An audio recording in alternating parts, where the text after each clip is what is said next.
Live, I believe I'm live. Welcome to our first live session for the Coursera MOOC Fundamentals of Project Planning and Management.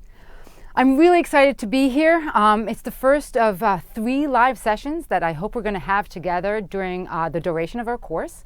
And our course will start live on Monday. As of Monday, you'll be able to access all the materials and enjoy all of the learning experience that we've set up for you. And I'm going to tell you all about that over the next few minutes. Before I dive into the detail around our course, the content, the motivation for the course, I wanted to introduce myself, and I wanted to introduce Leslie, who's going to be my assistant throughout the course. So you get to know us, the faces behind the operation and behind the scenes. So again, my name is Yael Grushka-Kakane. I'm an assistant professor at the Darden School of Business at the University of Virginia, coming at you right now live from Charlottesville, Virginia, about 2 hours from DC, approximately we can say on the East Coast of the United States. So as I said, I'm an assistant professor here. I've been here for several years, and as part of my responsibilities, I teach our MBA students project management, and I teach also decision analysis. After teaching project management for a couple of years, I had a student approach me, and she was actually about to graduate, and she wasn't able to take my course. And she came up to me and she said, "Can you point me to any good online materials to help me prepare for my future job?" And looking around, I couldn't really find exactly what I thought she needed as a kind of overview into the world of projects. How do we think about them? How do we plan them? And how do we manage them in the most efficient way? And thanks to my student, who's now one of my alums, I was motivated to reach out to Coursera and put together a course that I felt would help anyone out there get their first introduction into the world of project management, project planning, and project management. So that's a little bit about who I am and the motivation for putting this course together. Before I tell you more about the course, an overview of its content, and a little bit of the logistics around how it's going to be executed, let me introduce Leslie. Leslie, can you join us so everybody can see the face behind the name? Hello everyone, I'm Leslie Cook. I graduated from the University of Virginia in May of this year, and I will be helping Yael with this course, and I'll be answering questions in the discussion forums and from time to time online here during these live events. So excited to be involved with the course, and I'll see you online. And as you'll learn, Leslie is a great asset for us, and she's very responsive, and she will help us ensure that everything goes smooth. But what is it all going to be about? Let me tell you a little bit about the course, the content, and the logistics. Once I'm done with that, Leslie will be reading out some questions for me, questions that you're either posting now live on Twitter, you're following us, you can email us the questions or post them live on Twitter, and I think that all of the instructions are in the announcement that went out this morning. You can use the hashtag that allows us to identify them, and so towards the end we will try and answer as many of your questions as possible. So first, an overview of the course. The course is going to be a 4-week course. As of Monday, the 17th of August, every week you'll receive a new set of videos and materials. The first week is all about what are projects. High level, how do we think about projects? How do we define them? How do we set out to plan them? Even before that, how do we define their objectives and their goals? We will think a little bit about what makes a project successful. Why do some projects fail? We will think about the organization and the stakeholders that are involved in a project and how we get them engaged from the get-go in the best, most positive, and most effective way to guarantee a successful project later on. And finally, towards the end of the week, the final video and the final set of material talks a little bit about project life cycle, thinking about the different phases in the project to help us have an overview of where we're headed. So that's all in the material for week 1. Week 2 material is about the planning. So we start planning in week 2. We dive into the detail. We really think about the scope of a project and how is the best way to visualize and to ensure that we include the correct scope in our project. Then we think about the tasks, the dependencies, and we start figuring out how long a project might take us or how much it will cost in order to get a good plan set out before we even dive into the execution. Scheduling is a tricky aspect of projects. A critical path usually defines the duration, and we will learn all the details around calculating the critical path, setting a deadline, and really thinking about how to make changes if we need to. Week 3 is still in the world of planning. We're not quite ready to talk about execution or moving into execution mode. And the reason is that once our plan is set out, and once we've thought about our project in terms of the scope, the duration, and the cost, we need to be proactive and think about the risks and have a good idea about what is uncertain in the future, what could happen that would influence our success and our project. And so week 3 is about thinking about risks and conducting a real detailed risk analysis to ensure that we have plans in place in case things go wrong. Finally, week 4 is where we actually think about moving from a plan to the execution. We think about different modes of execution and how different organizations, depending on their setting and their specifics, might need to work in one way or another. Some organizations have a work in an environment that is high risk environment or high uncertainty environment, and they need to operate and execute their projects in one way. Other organizations can ensure that there is less uncertainty. Maybe they're worried about the weather, but not about technology, and they can plan accordingly and execute accordingly their projects. In week 4, as we talk about execution, we also talk about the actual individuals. The humans are involved in the execution, and what biases or what tendencies and how they work, how that might influence the execution of the project. As we think about that, we can also develop new work processes to cater for those different individuals. And so we'll understand where agile project management fits in. We will understand where organizations might want to work with an earned value system in order to monitor costs properly. And we will dive into each one of those modes of execution. How do we monitor the project as it progresses, and really get a good sense for the project development throughout its horizon until completion. And at the end, we will wrap up and we will put all of these ideas together, and we will remind ourselves how to think about projects from the get-go, from when we just initiate them, all the way through the planning to the final execution and deliverable. So that's in terms of the content.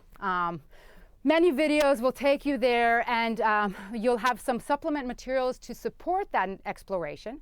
So let me tell you about the logistics a little bit. The main format, or the main piece of the course, are the videos. Each week, you'll have a series of videos to watch. Those videos will be released to you on Monday morning, or the first day of the week.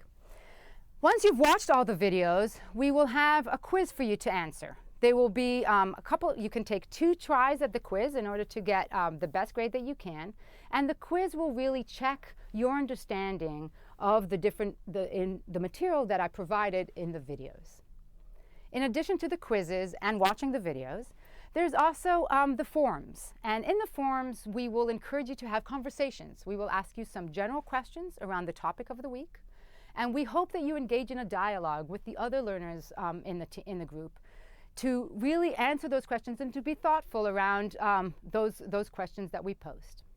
We will also give you some case studies, some cases to read about actual real organizations, and ask you to reflect on their situation and answer some questions that relate to the material of the week. We're going to have a total of 4 case studies, 1 supplement case study for each week of material. The first week, when we talk high-level overview about projects and project definition and project success and failure, the case study that accompanies that week is healthcare.gov. The second week, we're going to have a case study that I wrote based on work that I've done with the Virginia Festival of the Book. The third week, still in the domain of planning, we're going to have a case study that talks about Lumi Juice. And again, we're going to basically follow the project manager in her role in planning the project and how it helped her think about the risks that she faced. Finally, week 4, we're going to talk about Salesforce.com. A slightly different environment, but we're going to learn about their challenges, and we're going to understand about how the mode of execution of a project affected their success. So 4 case studies, 1 per week. They're optional. You can choose to answer and to join those conversations regarding the case studies, And I think that you'll find it a very rich and rewarding environment to have a dialogue. I'm excited that we have over 20,000 learners already on board in this course from over 190 countries. And so hearing the different perspectives on each and one of the case studies, having individuals with different backgrounds and experiences answer some of these questions is going to provide for a very rich learning experience for all of us. So I too look forward to learning from your answers to those case studies and to those discussions. Okay, let's see what I'm missing out. So I mentioned the videos. We're going to have videos every week. We're going to have case studies every week. We're going to have case studies with the forums and just discussions beyond the specific case studies. And we're going to have the quizzes. In addition, we're going to have 2 live sessions, similar to the one that we're having right now. There may be questions posted in advance of those live sessions, so I will have the opportunity during these live sessions to answer any question that you have. One of those live sessions will email you all the details, so you'll see it all posted on the announcement page in the course or get an email about it. But keep an eye out, because one of those live sessions, we're going to have a live case discussion. We're going to ask you to vote on which case you want to discuss in more detail. And we're going to have a live case discussion with you, inviting a few of you to participate and really enjoy a dialogue and a live conversation around the questions that come up from the case. Okay, so I mentioned all of that information. 2 more things. If you go to the course page, you will see that I already started a forum posting around introduction. I've introduced myself. I'm extending the invitation, and I'm encouraging you to reply to my introduction and introduce yourself. Tell us who you are, where you're coming from, why you're joining our course, and what you hope to learn. This way we'll get to know just the rich set of, the rich group that we are. 2,000, over 20,000 learners from nearly 200 countries are on board already. So tell us who you are, why you're here, and you'll see that you'll meet people who have similar backgrounds, who come from a similar country, or have been there in the past, and you might get to know each other a little bit better. So that is one thing that I would like you to keep in mind. Go to the course page and post an introduction to who you are. Second, on our course page, we also have a map. A learner map, and use the map, pin the country that you're coming from, and you'll see very quickly just what a great set of great global representation we have, and that again will encourage you to reach out to individuals who may be living in a place that you were always curious about. How do they plan projects in India? Or what does event planning look like in China? Or how do the non-for-profits in Russia operate? You can ask those questions on our forums, and there will be learners who will be able to answer your questions.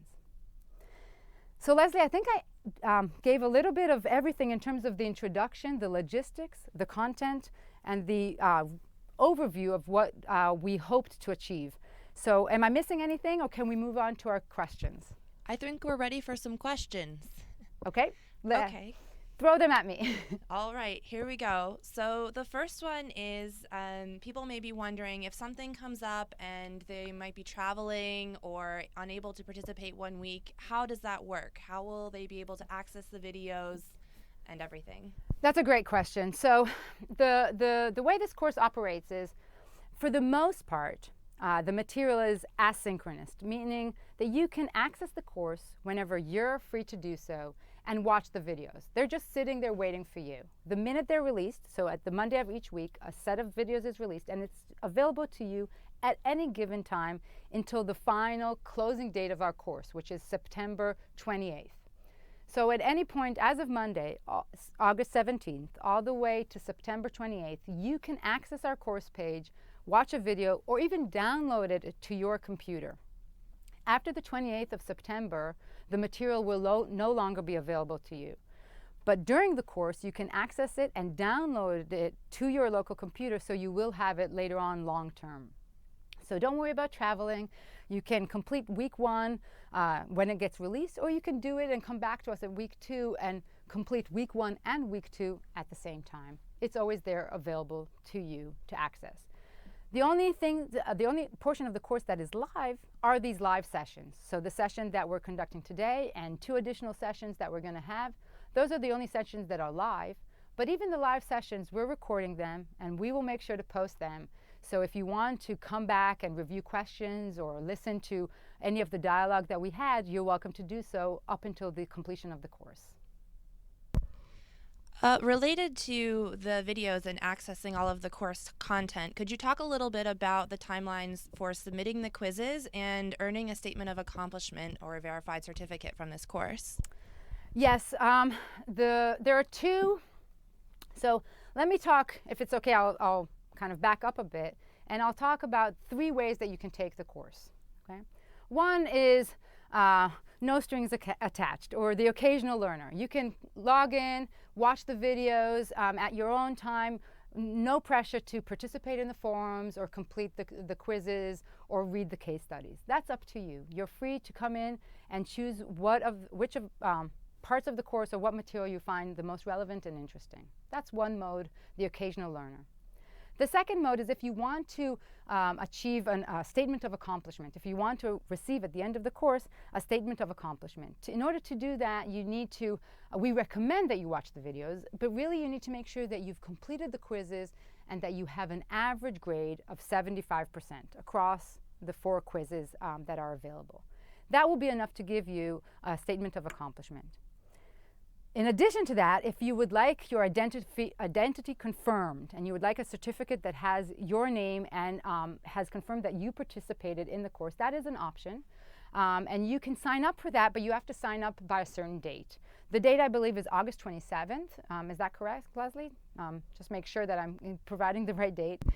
But by August 27th, you have to sign up for a verified certificate, and that will ask you, you will follow the instructions on the Coursera website, and that will allow you to get, at the end of the day, a certificate with your name stating that you've accomplished what the course required from you. And again, for that certificate, it's verified with your identity, and you still need to pass all the quizzes at a 75% pass mark. Okay, so we have another question here about earning PDUs credits from the PMI Institute. Could you talk a little bit about how this course integrates with those PDUs? Sure. So for those of you who know what PDUs are, you're the one who I'm answering this question for. If you don't, then don't worry about it too much. Some folks are coming to the course with some sort of certification, and they want to claim units or credits for that certification to maintain that certification. You can do that, and there's detailed stated on our website how to do that with the Project Management Institute. What you need to know is that our course falls on under Category B. Category B is continuing education not offered by a registered education provider. So while we're not technically registered with them, they're aware of our course, and they will give you credit for the hours that you spend working on our course. And so you can self-report those hours, and you will get those PDU credited to you. We have another question related to the PDUs about preparing for the exam, PMP exam. Could you talk a little bit about the information in this course and then how that's separate from the exam? Sure. So I do not prepare you per se for the PMP exam. So my course will definitely help you gain an insight into how we talk about projects and how the Project Management Institute and the PMP exam, many of the questions and the content will be related to what we talk about, but this is not a course to prepare you for that exam. For that, you need to revise separately. But it will definitely give you a very rich context in which the PMP procedures and policies and the questions that you study for that exam, it will give you a rich context for why it's relevant and where you may be applying these tools and how they become useful in practice and how they help you make decisions every step of the way when you are planning, when you're executing, and when you're working in a project environment. And so while we're not a specific course to prepare you for the PMP, and we have a much a bigger task in the sense that we're more general, we give you a rich context in which to think about the PMP certificate and all the skills that it is giving you. They are relevant for very specific reasons, and hopefully through the case studies and the stories and our interaction, you will see how they come to life and how they help you make decisions at every step of the way. There is a reason for why the PMI are asking certain questions, and you will find out more about that reason in our course together. So hopefully that gives you a little bit of an idea. Another way to think about it is that this course is as the title suggests, it's fundamentals. It is supposed to give you some language, but also some intuition, some frameworks and tools to talk about, to relate to, and to help you put it in a bigger picture of the world of projects. So I hope that you'll get that from our course throughout the 4 weeks. I'm actually confident that you'll get that from our course over the next 4 weeks, because we give you such a variety of ways to view it and digest it. From the case studies, from the dialogues, from additional videos, from interviews with practitioners who have used these tools, from some software exposure that we're going to give you, and from the material itself. We have another question here about the resources that will be provided for the course, the readings, the software that may be required, and if you want to talk a little bit about some of the resources we are providing, Yael, and then also some things that we know are freely available online, and sharing those together as a class. Sure. Okay, so make sure I mention all of that. So if you log on to our course page, there is already an area for resources. Under that page, we've put some links to some freely accessible websites that have a lot of information and background on project management and some topics that we're going to be talking about during the course. We put some links to software tools, online, web-based software tools that allow you to plan and monitor execution of projects. And so I encourage you to look at those links, mostly, or part of which are free of charge, that you can just log on, access, and use to your desire. We also have a list of additional resources, readings, and even tools that do require additional pay, additional fees. You can, again, choose which ones you want to actually utilize and how much you want to spend. We tried to give you a little bit of both, some free software and some free readings, and some for-pay readings and software, with the vision that depending on an area that you feel strongly that you need more support, that's the area that you will go ahead and invest more in. So log on and try and follow those links to find exactly what you need. We also, throughout the course, there are a couple of supplemental videos that I provide that give you a deeper dive into using specific software tools. While you don't need any tool for this course, you don't need Excel on your laptop or on your computer, you don't need a Microsoft Project on your computer, I will provide a couple of short videos about using MS Project, and I will provide a few videos on using Excel to execute or to demonstrate some of the concepts that we will be exposed to during the videos. And so you can watch me walking through the software. You can try and mimic it on your own if you do have the software, but by no means is there a necessity to have the software on your own computers for you to use. In addition, I want you to think about those videos, the software-related videos, as a demonstration of a concept. It's not that you need to know how to work in Excel to learn how to do a risk analysis for a project. Or it's not as if MS Project is the only tool out there for conducting or for coming up with a critical path or conducting an earned value analysis. But those are good tools for me to be able to demonstrate those ideas to you. Once you know that a critical path exists and how to use it, then you can find most project softwares out there will calculate it for you or will help you find it. And so think about the videos that I provide, especially with regards to software, as a demonstration of a capability and not so much a suggestion that that's the only tool to use and the only way to achieve it. Did that make sense, Leslie? Yeah, I think it did. If it didn't, just go ahead and post in the chat, in the live stream, or on Twitter, and we'll go ahead and follow up on that. Good. We have another question here about if we're going to discuss stakeholder management as a topic, which I'm sure you'll get into, Yael, and also management as the project timeline shifts. So that's the question. Are we going to discuss those topics? Yes.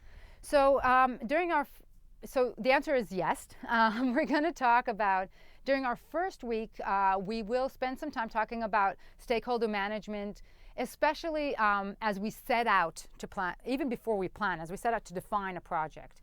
It's such an important factor in ultimately in the success of a project, how to manage our stakeholders, how to think about our stakeholders, and how to make sure that they're on board as we need them to be, that it's one of the topics that we discuss in our first week. And we will present frameworks to thinking about our stakeholders, suggest steps that can be taken to do that better, and all that will be part of the material for the first week. But stakeholder management is hand in hand with managing a project. It is always an active part of how we manage our projects. We are never going to, think that we've dealt with the stakeholders and we no longer have to consider them and they're done and dealt with. It's going to be an ongoing process. And so stakeholders and their involvement in the project and their interaction and how we convey the status and how well we're doing, we're going to remind ourselves all along as we go along the role that the stakeholders play in this, ultimately in the success of the project. Okay? So that's a running theme. The second question was about time management, or you said shift of time frame? Shift of time, the project timeline. Shift of the project timeline. So we're going to think about shifts to the product timeline a few times. First, when we initially set out to plan and we come up with our first stab at how long a project is going to take us, we're going to have a brief discussion around what we can do to change that plan. Meaning, if we set out a plan, we put in place all the tasks, and we figured out how long we think a project will take, what happens if that's already indicating a problem? If we're already delivering too late, for instance, if we're planning an event, and we plan our event only to realize that we're never going to hit our deadline, then we will come up with some ideas on how to start proactively thinking about what we can do along the way to actually reduce our project duration and have a better chance at meeting the deadline. Another way in which we're going to talk about changes to the timeline is during our third week. When we spend some time doing some risk analysis, we're going to focus especially on risk analysis associated with the duration. How risky is the timeline of our project? And how can we think about that riskiness, if you want, and what we can do with that information in order to improve our chances of meeting our deadline. And so a very important part of our risk analysis will be focused on durations and on timeline and how we can, from the get-go, set in place tools and measures to really monitor our timeline properly. So hopefully that gives you a little bit of a sense of how we're going to be thinking about changes to our timeline. Okay, I have two more questions here, Sure. Yael, and if you have anything else on your end, and Okay. then we'll wrap up, I think, after that. The first is how to best get in touch with us during the course. I'd like to chime in and say there will be discussion forums. And the best place is to post in there if you have a question. Other students may be able to answer your question, or we may chime in. So the discussion forum is really your first place to go. Beyond that, if you need to email us, you may do so. But really, please go to the discussion forum first, and we'll make sure your question is answered as quickly as possible. So I'll follow up with that and say that with over 20,000 people enrolled, you can rest assured that any time of day that you post something on the forums, there will be somebody awake somewhere that will be able to join the conversation and try and help you if you have a problem about the material, if you have a question. And so, as Leslie said, go ahead and post to the forums, and you'll see that it encourages a vibrant and a rich conversation, and you'll get answers very quickly. In addition to that, there's also a Facebook group for our course. And again, if you go to the main landing page of our course, you can see a link to that Facebook group. So if you're active on Facebook, if that is kind of the platform that you prefer to operate with, then go ahead and join that group and you can ask questions there. There's also a LinkedIn group. And even just on Twitter, if you post with the hashtag Darden Project Management, or Darden PM, which stands for Darden Project Management, hashtag Darden PM, we will be monitoring that and we will be able to reply to you over Twitter or encourage you to, again, link that tweet to some kind of conversation on the forum and have a longer answer posted if need be. So any one of those social media avenues or the forums themselves are the best ways to get in touch with us, and also the best way to get an answer to your question quickly, because there are other learners who will benefit and who can chime into the conversation. All right, the last question here that I have is how to access this video later, like with our other live videos, and once the course is open, seeing the videos. So once the course is open on Monday, all the videos will be easy to find. And this this Hangout, this live session will be posted there as well as a video within the set of videos, and you can save them locally. You can, you'll see a little downloading button. You can download the videos to your local drive. You can actually also download copies of the presentation that I use. So the PowerPoint slides that I use throughout my video sessions are available for you to download as well.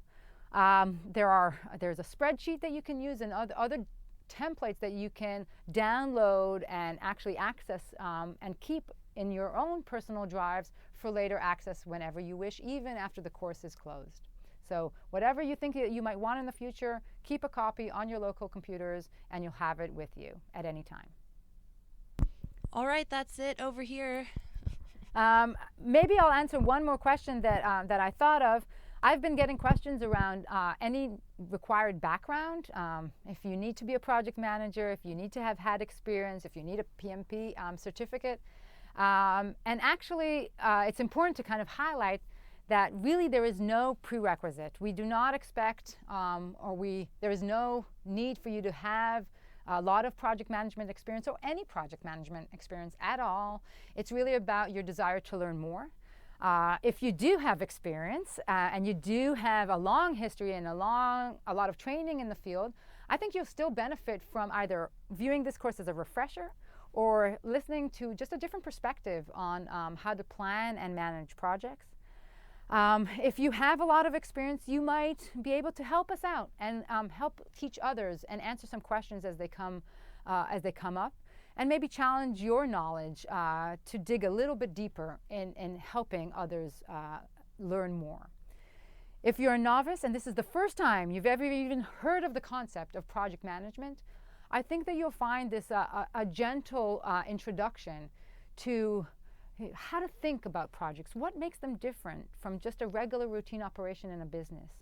Why do they require certain tools, and how do those tools help project managers be successful, and the organization in general communicate its strategy with the projects that it encourages? And so I really think that regardless of where you come from and your background, you'll be able to enjoy learning these fundamentals of project planning and management. And hopefully we will create the next generation of efficient and very, very productive project managers out there. So that's it.